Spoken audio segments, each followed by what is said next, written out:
大家好，我是管阿姨。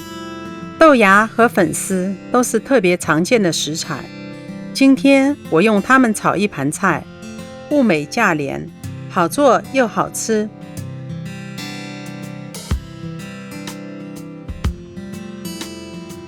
炒这道菜加一点肉丝更鲜，肉丝里加料酒、盐、生粉抓匀，冷藏半小时，腌制入味。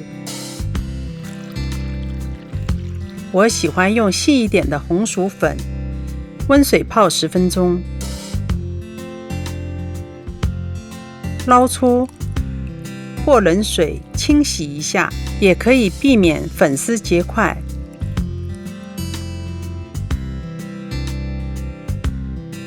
锅中倒油，放入青椒丝煸一下，香气更足。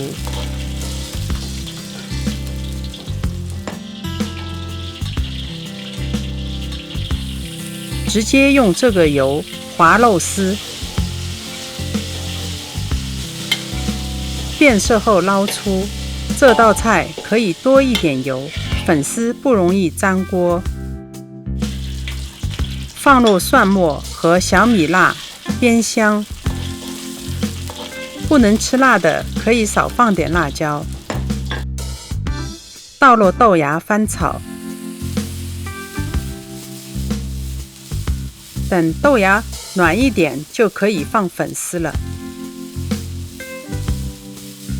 粉条怕糊锅，把刚才炒肉丝的汤汁淋进锅里，加一点生抽、红烧酱油，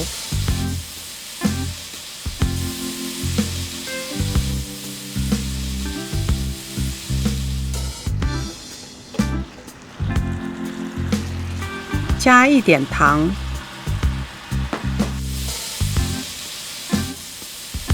最后倒入肉丝和青椒，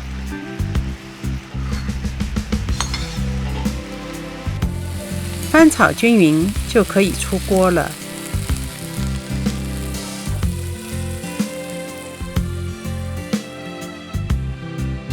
一道美味可口的豆芽炒粉丝就做好了。